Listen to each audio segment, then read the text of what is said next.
जैसे ही उन पद चिन्हों के निशान समाप्त हुए, भगवान को एक गुफा का दर्शन हुआ और जैसे ही भगवान ने उस गुफा में प्रवेश किया तो वहां पर देखा जामवंत की जो पुत्री जामवंती है वो उस मणि के साथ क्रीड़ा कर रही है।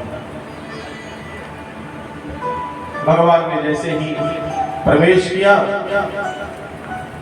जामवंत जी का वहां पर आगमन हो गया। भगवान ने कहा ये मणि आप लेकर के आए? बोले हाँ मैं लेकर के आया हूँ। भगवान ने कहा इस मणि की वजह से मुझे कलंक लग गया है, ये मणि मुझे दे दीजिए। जामवंत जी बोले भैया देखो मणि तो नहीं मिल सकती और मणि चाहिए तो मुझसे युद्ध करो।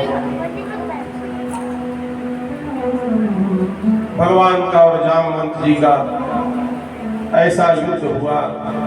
27 दिन लगातार युद्ध चला, कोई किसी से कम नहीं। 27वें दिन भगवान ने जामवंत जी की कस के पिटाई करी। जामवंत जी की एक एक नस जब ढीली हो गई तो जामवंत जी ये जान गए कि ये और कोई नहीं है, ये परब्रह्म है। जामवंत जी ने ये जान लिया। जामवंत जी हाथ जोड़ करके खड़े हो गए कि बस करो सरकार, मैं जान गया हूं कि आप ही मेरे साक्षात प्रभु श्री राम हैं। जब त्रेता में राम जी और रावण का युद्ध हुआ था, रावण का वध कर देने के पश्चात जामवंत जी बहुत उदास खड़े थे।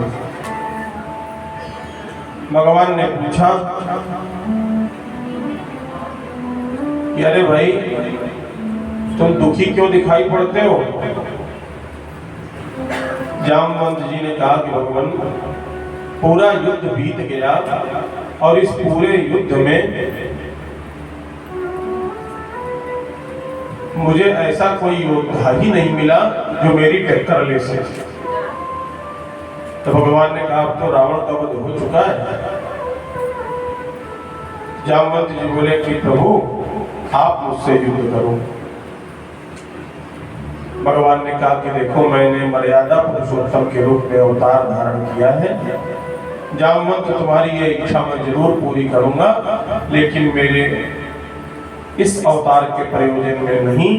जब मैं अगला अवतार धारण करूंगा, कृष्ण अवतार के रूप में जब मैं द्वापर में प्रकट होऊंगा, तब मैं तुम्हारी इस इच्छा को अवश्य पूरा करूंगा। रामचंद्र जी ही कृष्ण बन करके आते हैं। 27 दिनों तक जामवंत जी के साथ में युद्ध करते हैं।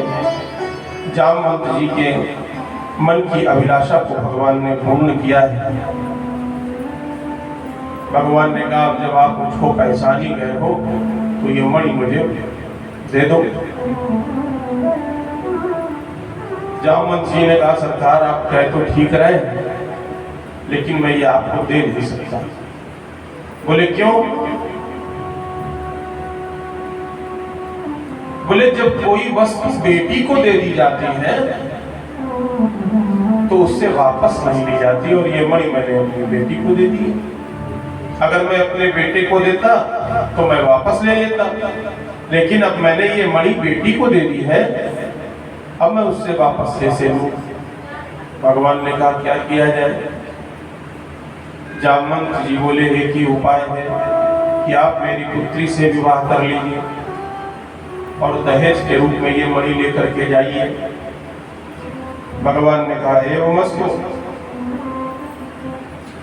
दूसरे ही दिन जामवती का विवाह भगवान श्री कृष्ण के साथ संपन्न हुआ। ये भगवान का दूसरा विवाह है।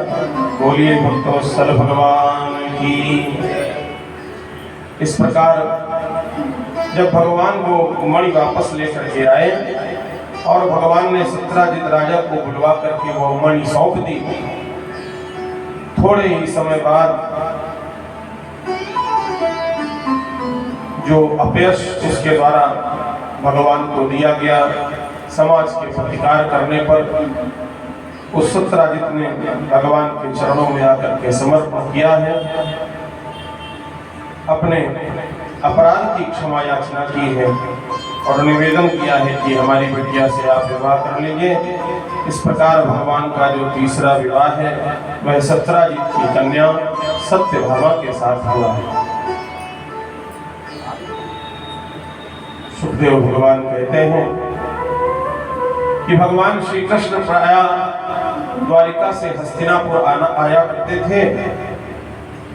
एक दिन की बात है, भगवान श्री कृष्ण अर्जुन के साथ यमुना किनारे विचरण कर रहे थे। इतने में भगवान ने देखा कि एक स्त्री यमुना के किनारे कंठ के बराबर जल में खड़े होकर के किसी का भजन कर रही है।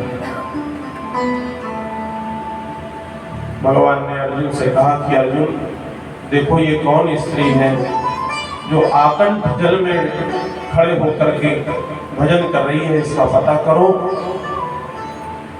सुखदेव भगवान कहते हैं कि जब अर्जुन ने उस स्त्री से पूछा कि तुम कौन हो, तो उसने उत्तर दिया,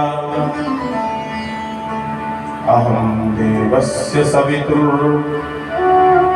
दुहिता पतिमिच्छति विष्णुं वरेण्यं वरदं तपा परमा स्थिता। मैं सूर्य की कन्या कालिंदी हूँ और साक्षात नारायण को पति रूप में वर्ण करने के लिए भजन कर रही हूँ। अर्जुन ने